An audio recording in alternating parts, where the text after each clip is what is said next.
Today, we are talking about meal plan success.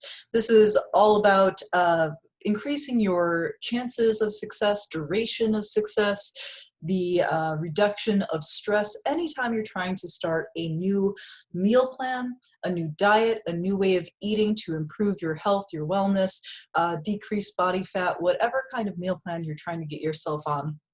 Here are some basic principles to help you through that process. We are going to talk today about getting ideas for your meal prep, knowing what's in your food, adding before you subtract, planning for celebrations and challenges, keeping it simple, stocking up, how to automate breakfast, the right tools, and planning for a hangry you. Now, at the Nerd Gym, we've got several different types of meal plans, Power Up Meal Plan, if it fits your macros, intuitive eating. These principles are great for any of those meal plans. If you are on a doctor prescribed meal plan, your own meal plan, whatever it is, anytime we're trying to get onto something that is different than what we're doing, these principles will help you on through that. Number one is get ideas. It starts in the imagination, right? We want to be able to envision ourselves eating what we're about to eat. Make a list of your favorite foods, dishes, and ingredients. Get ideas from friends, family, and recipe books. What are you excited to eat? And it's important to be honest and not filter yourself in this brainstorming process. I cannot tell you how many times I've worked with people who said, oh, I only like junk food, I only like pizza and hot dogs and all the stuff that I'm trying to reduce or eliminate in my nutrition plan. And it can feel very daunting if those are the flavors that you like. But I will tell you that by writing those down, we can then start to dive into, oh, I see you like pasta and pizza and Italian foods. You like Italian flavors. How can we get those flavors, that basil, the tomato, the garlic, the olive oil? How can we integrate that into what we're trying to eat? So make sure that as you're making your list of favorite foods and getting ideas and brainstorming, don't worry too much yet if it actually fits the meal plan you're about to embark on. This is a process that gets the imagination going and gets you thinking in the right direction. If you do not enjoy what you eat, if it's not tasty, guess what? You're not going to stick to it, right? I might think that tilapia and broccoli is delicious, but if you think it's super gross, you are not going to eat it every day now, are you? So think about things that you really enjoy the flavors of, even if you will have to adapt those flavors to something that is more on your plan later.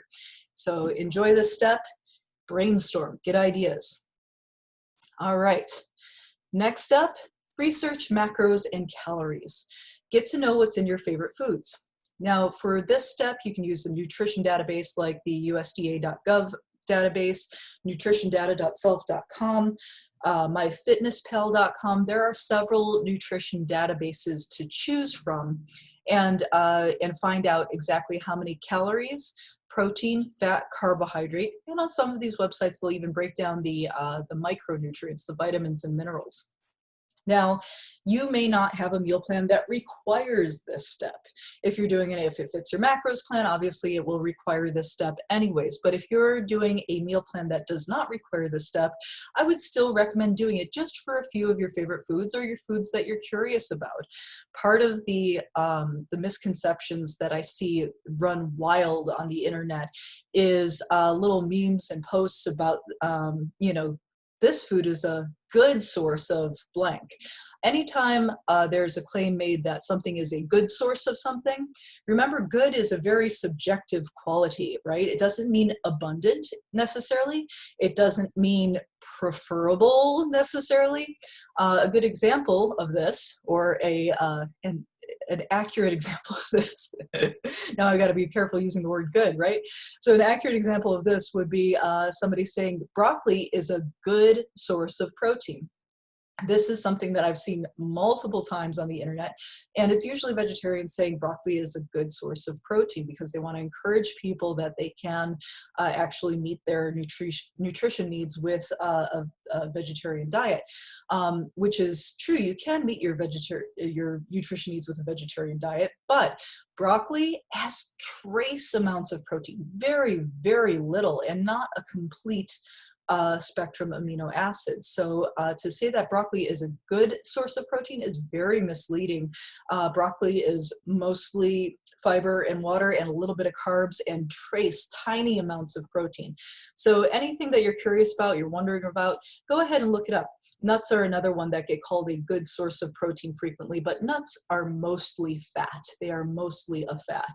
And I've seen so many people get frustrated thinking that they're switching to a healthier way of eating where they are snacking on nuts and avocado all the time throughout the day and actually racking up a lot more calories than they think and wondering why they're not making progress. So it's good to know what's in your food, even if you're following a plan that does not require you to know how many protein, fat, carbohydrate, and calories are in your food. Next up, add before you subtract. Before taking out your favorite junk foods, begin adding in more high fiber, low sugar foods like vegetables and whole grains to your daily meals. This makes the transition to healthier eating easier on your stomach and makes you feel less deprived. Okay, so there's a couple things to unpack here. Number one, we don't want to go into a deprivation mindset, okay? If the idea of dieting is already making you nervous, don't think about taking away all of your favorite foods first. Think about adding in healthy foods before you take away some of the stuff that's maybe too calorically dense to meet your goals right now.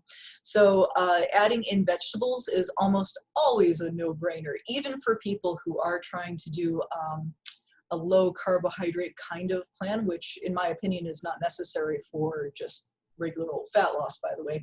Fat loss, if you're doing fat loss, it's always going to be about calories. It always comes back to calories and reducing calories. You want to get them down just 500 calories below your base, whatever you're doing right now. You reduce it by 500, you'll start losing weight. Calories is ultimately what makes it happen. Now, if eating a high fat, high protein diet helps you reduce calories and helps you reduce cravings, then that can actually work. But in general, I am a proponent of having a balance of protein, fat, and carbohydrate, especially for people who are exercising. And I am a big proponent of adding in, before you change anything to what you're already doing, add in some carrots or celery, add in some more fiber. Like if you're used to doing white rice, start doing brown rice for a little bit. If you're doing pasta, do whole grain pasta for a little bit, and allow your taste buds to adjust, and also create an environment where your gut bacteria have something to hold on to. That fiber is really good for your gut health. And what you're going to end up with is, as you are switching out foods, you might end up with an upset tummy if you just don't have any fiber in there for your gut bacteria to live in, or to make a home in, as it were. So I've seen people who have gone from, eating fast food, the typical, high calorie American diet, high processed diet, to eating very, very healthy. But with a sudden transition, they actually get very, very nauseous that first week, and eating can be unpleasant. You've seen probably the viral videos of obese people having a gag reflex when they try vegetables for the first time in a long time. And unfortunately, those videos are put out there in an attempt to be funny and mock people who have a higher body fat percentage, which I think is terrible. But it does very clearly illustrate the point that, yes, if you make sudden changes in your eating, you're gonna have not a good reaction. We can have intestinal distress, gag reflexes, all that kind of stuff. So start adding the healthy foods that you want to eat before taking out the other foods. And if you like your vegetables cooked, cook them. Don't worry about necessarily doing things raw. Raw is not necessarily healthier. Eat them however you're gonna eat them, pureed, whatever. Just get them in there to get it started. All right. Plan for celebrations and challenges. Planning for celebrations and challenges is super crucial for staying on task. One of the biggest celebrations that get in the way of people's nutrition plans, for example, is Thanksgiving. And it's not the one day of feasting that gets them either. One day of feasting out of an entire month is not going to derail your fat loss plan. What will derail it is taking home leftovers and having pie and turkey sandwiches every day for the week afterwards. So make sure that if you are going to have a celebration, you take one of two approaches and really plan ahead to take one of these two approaches. Approach number one would be to say, okay, I have control over the foods and the things that are happening at this celebration, and I will choose to make the celebration with extra fancy stuff that I really enjoy that is on my nutrition plan. So for example, if I have a plan that, that calls for a lot of lean proteins and fresh vegetables, for example, I might do shrimp if I really like shrimp, and I might do some different mixed vegetables that I really enjoy. So you can plan for celebratory foods that are on plan. That's one way to get it done if you have control over the menu. The other way to get it done is to say, you know what, I'm just not going to worry about it. I'm not going to think about it. I'm going to take this one meal to enjoy with friends and family, and I'm not going to count the calories, and I'm not going to think about it. But the very next day, I am back on my plan, right? Not letting one meal trickle out into every other meal that I'm doing. So I'm going to do that. Now, if you're going to take that second route where you're saying, I'm just going to enjoy it, make sure that you are not over celebrating. Like if you find that you are getting together with friends and family every single week for your nephew's birthday party, for your uncle's wedding celebration, for your mother's 53rd birthday, whatever it is, you are going to make sure ahead of time that you are choosing which ones you're going to splurge on calorically and which ones you are going to abstain from calorically, and try to keep your big meal, if you're trying to lose fat, your big celebratory meal, try to keep it to once a month or less. All right. So that's planning for celebrations, but also you want to plan for challenges. Do you stress eat? Okay, stress eating is real, and making sure that you have comforting foods that are on plan in the house, super duper important. So soup is a great one for comfort food for a lot of people, making sure you have those nice warm flavors. Other people are snackers, like having a lot of cut up vegetables to snack on, and a yogurt dip, that kind of thing. So munchy type stuff or warm type stuff, but making sure that you have something in the home, and especially if you like things like tea or, you know, beverages that you can do, non-caloric beverages would be ideal. So making sure that you have those things available. Mocktails, I love a good mocktail to unwind with when I'm on a nutrition plan, because it reminds me of what we do when we have an actual cocktail, right? It reminds us of winding down. It reminds us of, this is me time. Don't ask me to do any work right now, I'm drinking, right? But if you're doing that with, rather than a sugary alcoholic beverage, to do that with something that has seltzer and herbs and like a little bit of fresh juice in there maybe, and some vinegar to give it a little punch, without the added calories of alcohol. That's another way that you can plan for celebrations and challenging times and stress. So these things are gonna happen, is what I'm saying. Planning for them is key to stay on your meal plan. So just think about how you interact with both stress and celebrations in your life, and make a plan on how you're gonna deal with that for staying on your nutrition plan. All right, next up, keep it simple. When we are looking at doing our nutrition plan, maybe we've come up with a bunch of great ideas in the brainstorming phase of different things that we really enjoy eating, but you also want to think of the really simple things that you enjoy eating. Like, what ingredients do you like? Not just, coming back to the shrimp example, I might really like ceviche, but will I like the shrimp just by itself? Will I like, a tomato just by itself? Think of simple ingredients that you love, and you can eat them individually or together. but don't get bogged down on what a traditional meal is supposed to look like, right? All too often we have this concept rattling around in the back of our brains, especially as Americans, of, oh yeah, chips and a drink makes it a meal, right? Or it's not a meal if it's not like a sandwich or a pizza, like a dish. We tend to think of dishes with multiple ingredients as meals, but there's nothing saying that you can't have just an egg or just an avocado or just a banana and enjoy that as long as it's part of your meal plan. Enjoy it individually and make it simple so that you can have these go-to items as you are feeling like you want something. Like, what individual things, how do you keep it simple, right? Because we're so used to being able to like grab and go with a lot of us when we're switching from high caloric density foods to lower caloric density foods. Maybe we're used to grabbing a candy bar or a granola bar or something on our way to work.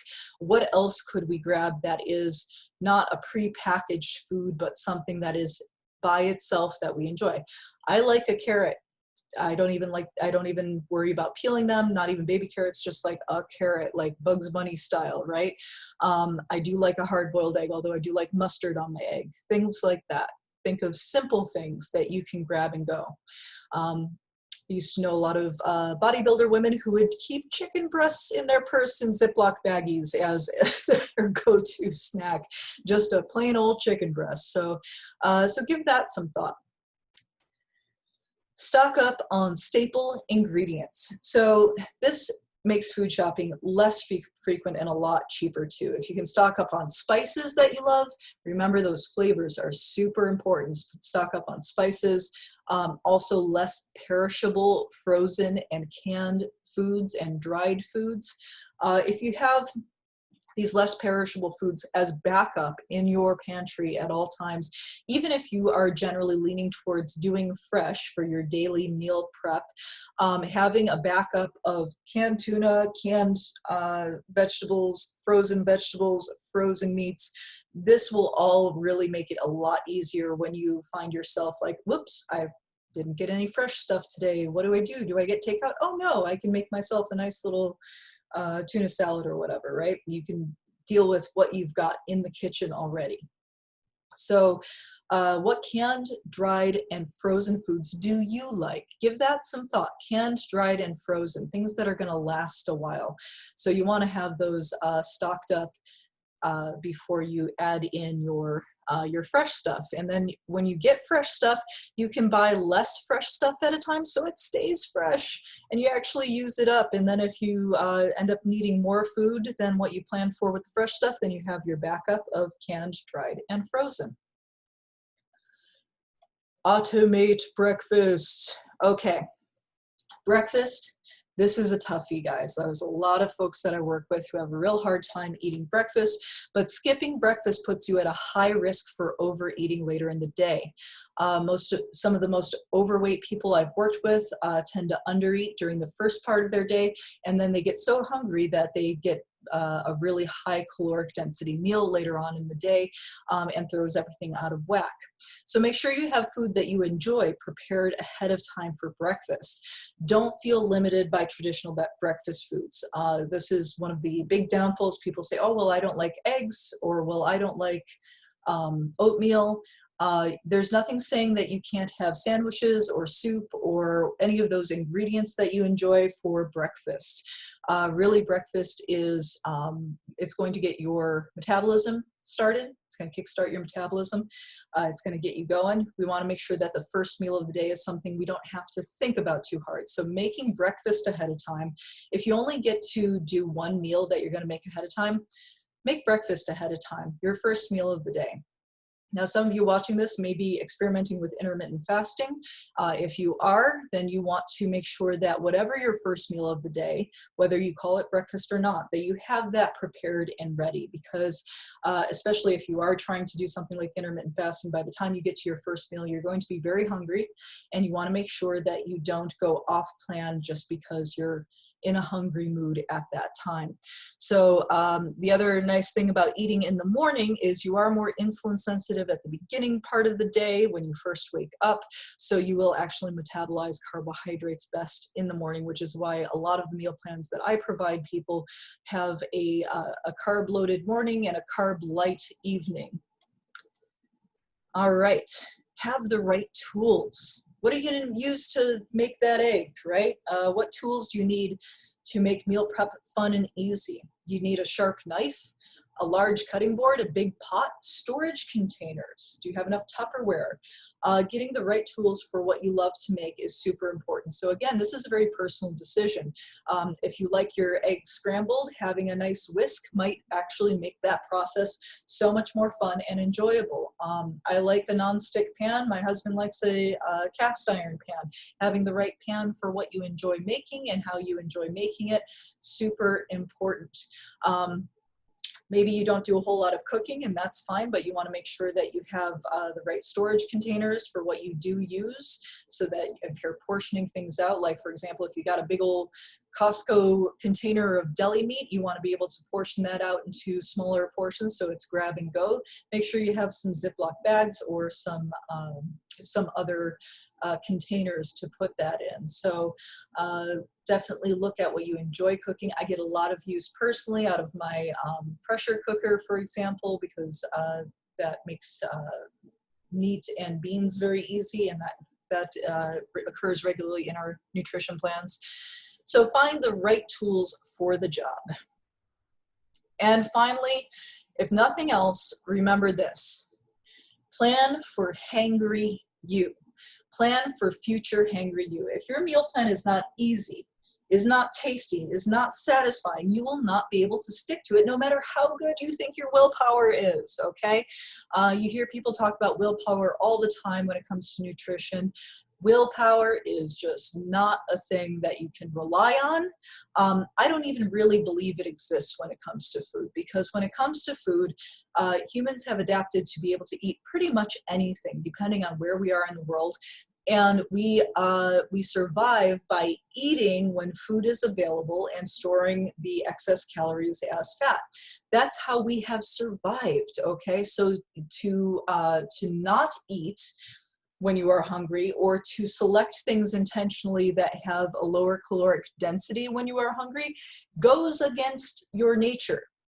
It just does. So if you do need to lower your caloric density, make sure that those foods are easier, tastier, and more satisfying than the more calorically dense foods, right? If it's easier for you to go out for pizza than it is for you to make a meal, you got a problem. Make sure that the meal you're supposed to be eating is easier, more readily available, and tastes good to you. Okay, so always plan for hangry you, always plan for stressed out you, always plan for hasn't got time you. Plan for the you in the future that will have the hardest time sticking to this meal plan. Do not plan for ideal, willpower, awesome you. Plan for the worst version of yourself that you can possibly imagine, the most hangry, petulant, childlike version of yourself you can possibly imagine. That's who you're cooking for. That's who you're preparing for, because that's who's going to show up in those moments when you need to have that meal prep done the most. So take into consideration all those ideas when you are getting your meal prep together. Quick review here. We'll go over all of these one more time and how they fit together. So you want to make sure that you get ideas, brainstorm, find out a little bit about what's in your food, even if it's just some passing knowledge, even if you're not going to get in deep, just have an idea of what's in there. Add before you subtract. Add in the healthy stuff that you want to be eating before taking out the stuff that you don't want to be eating. Plan for your celebrations and your challenges. Keep it simple. Think about what the simplest foods that you actually enjoy are, and keep it simple. Stock up on staple ingredients, stock up on your canned, frozen, and dried goods so that you have a base underneath your fresh ingredients so that you can always have food on hand when you need it. Automate breakfast. Make sure that you have a well-planned first meal of the day that meets your requirements for your nutrition. Have the right tools. Make sure that any cooking you do, you have the right tools for it so you don't get frustrated and give up. And plan for hangry you. That is the point of today's lesson. And until next time, stay healthy and happy, my friends, and have an awesome day.